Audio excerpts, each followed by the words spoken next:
Sugar mmerudi tena katika msimu wa 2025-26 katika ligi kuu Tanzania bara, mpo na leo mmekabidhiwa kombe kama mabingwa. Kwenu umeipokeaje hii? Ilikuwa safari ndefu, haikuwa safari nyepesi. Dhamira yetu ni kujifunza kilichopo kwenye championship. Tukaona hapana, lazima tufanye utalii, tuone wenzetu wamekuwa wapi kwenye championship. Tulikuwa nao kwenye ligi na baadaye wakazamia kwenye ligi ya championship miaka 10-20. Tukasema hapana, kati ya vilabu vitatu bora nchini Mtibwa yumo kwenye tatu bora.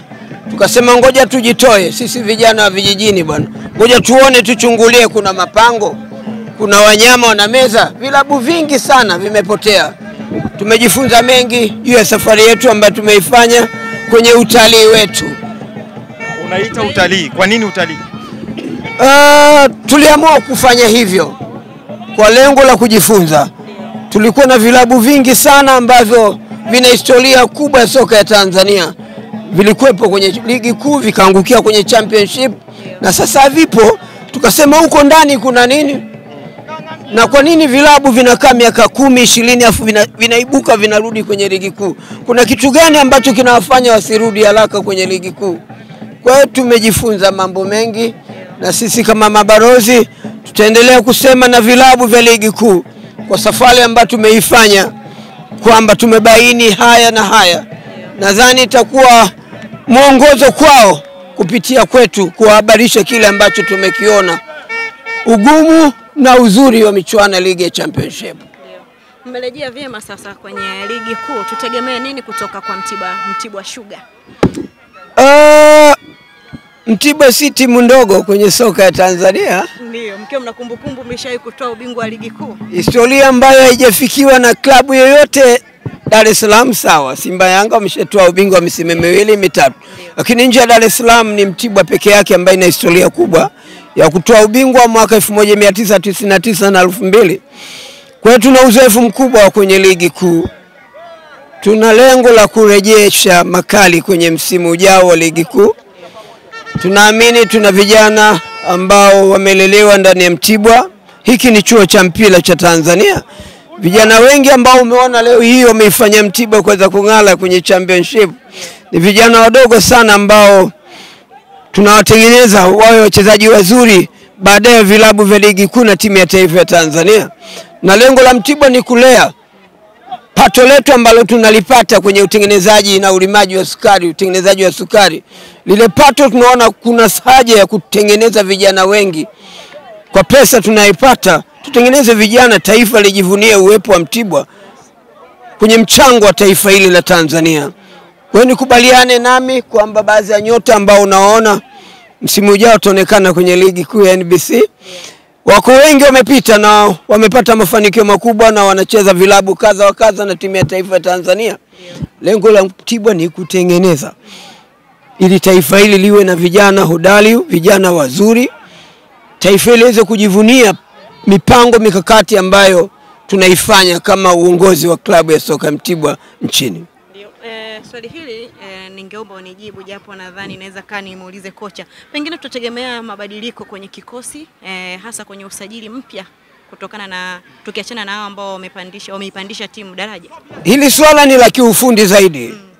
Siwezi kuzungumzia swala la kiufundi, ila nasema lazima kutokuwa na mapendekezo ya benchi la ufundi. Na niseme tu kocha Wazi Juma, kocha mkuu ambaye ameifikisha Mtibwa hapa kurejea kwenye ligi kuu, ana leseni B. Na hivi karibuni tulipomuuliza, aliulizwa na uongozi, akasema nahitaji kupata nguvu kutoka kwa mtu ambaye ana sifa kubwa, mwenye leseni A, ili niweze kumsaidia kwenye majukumu ya kuifanya Mtibwa kufanya vema.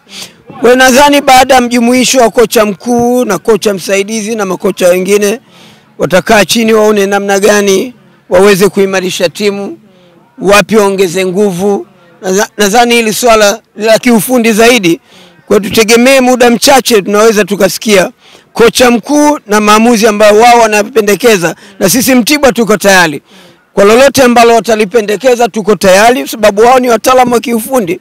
Sisi tuko tayari mradi kuhakikisha kwamba matakwa yao yote tunayatekeleza na kuwa na kikosi bora kwa ajili ya msimu ujao wa ligi kuu ya NBC. Tukimalizia na hili, kuna taarifa yoyote au salamu unawapa wasemaji wa ligi kuu? Ni kweli nimekuwa msemaji nguli kabisa nchini. Miaka 40 sasa, 41, 42, toka 85, 1985. Ndio msemaji ambaye nimekuepo mwanzilishi wa nchi hii. Ni wasii tu, ni waombe wale wote wenye zamana kusemea vilabu. Sasa hivi vyombo vya habari vimetapakaa nchi yote. Iko kwenye kijiji watu wameka radio. Iko kwenye kata iko radio. Iko tarafa iko radio. Iko wilaya iko radio. Iko mkoa iko radio. Na majiji makubwa nchini. Mimi naomba wasemaji wote, hebu tutengeneze undugu wa karibu na vyombo vya habari vilivyopo kwenye ardhi ya Tanzania. Na kusudio lake ili wa Tanzania waweze kupata taarifa mbalimbali zinazohusiana na vilabu na matokeo mbalimbali ya mpira wetu wa Tanzania. Wasichague sababu yuko Dar es Salaam, yuko wapi, basi abezi baadhi ya radio nyingine zote una block. Hatuwatendei haki wale wamiliki wa vyombo vya habari nchini Tanzania. Kwa niwaombe sana wa Tanzania, wasemaji wa vilabu, hebu tujenge mahusiano mazuri na wanahabari na vyombo vya habari, sababu lazima tuwe mapacha. Msemaji lazima uwe mapacha na mtu wa habari, sababu mimi nikikutenga wewe utafanya vipi kazi? Itakuwa kazi ngumu. Kwa hiyo si sana tutengeneze mahusiano mazuri sisi kama wasemaji wa vilabu, tutengeneze mahusiano mazuri na wanahabari, ili taarifa mbalimbali hata kule kijijini unapopigiwa simu na mtu wa kijijini, basi umjali naye. Vyombo wa Tanzania walioko kule wanatamani kusikia, tuone maendeleo ya majukumu yetu yanapendwa na wanahabari nchini. Kwa hiyo niwaombe sana, hili la msingi sana kwa vyombo vyote, kwa wanahabari wote Tanzania. Nimeona mimi mwenyewe kasoro najaribu kuwapigia vijana wangu nchi walau kuwasalimia au kuulizia jambo, mnakwama wapi, mmekosea wapi, mbona kuna adhabu hizi na hizi. Huwezi kupata hata siku moja. Huwezi kupata, ni ngumu sana. Hawakuambii tatizo ni nini? Kwanza kuwapata ni shida, sababu wameblock baadhi ya namba ambazo zinaingia. Huwezi kumpata hata kama unatambua, wanafinya. Sasa sio jambo zuri sana. Ni wasii wazifungue, waachane na ubaguzi, ili tuone samani sisi wanahabari, sisi wasemaji tunapata samani kutoka kwa vyombo vya habari. Tukifanya hivyo tutakuwa mapacha, tunaendesha shughuli zetu vizuri sana. Okay, sisi tukushukuru sana. Ngoja tumalizie tu, mmekabidhiwa kombe hapa Dar es Salaam kwenye uwanja wa Chamazi, lakini maskani yenu ni kule Morogoro. Vipi, kuna ratiba nyingine kutokea hapa kuelekea Morogoro? Kule kuna mambo mazuri sana ambayo inawezekana kanga kutoka Msamvu mpaka Mtibwa zitawekwa barabarani. Maana ni furaha kubwa. Na kombe hili nipongeze sana NBC.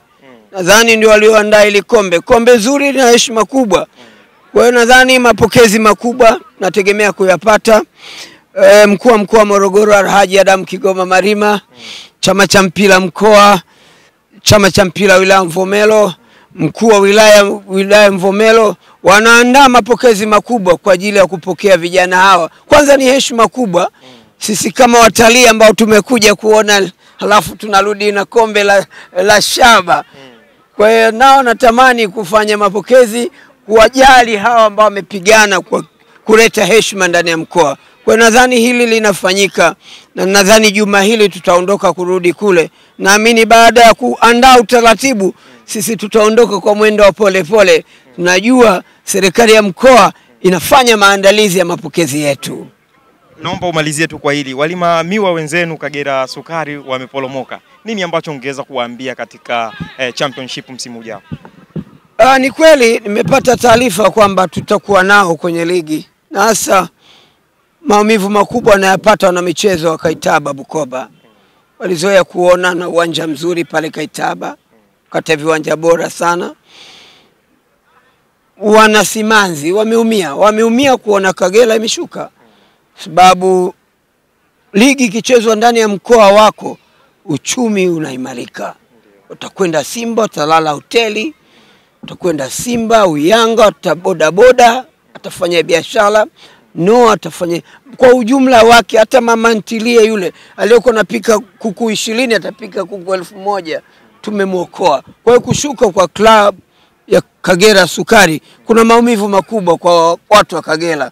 Naamini tutakaa chini tuone kile ambacho tumejifunza kwenye ligi ya Championship, tutakaa nao tueleze safari yetu ilikuwaje na waweze kufanya kurudi haraka kwenye ligi kuu ya NBC. Shukrani sana Tobias Kifanya. Asante.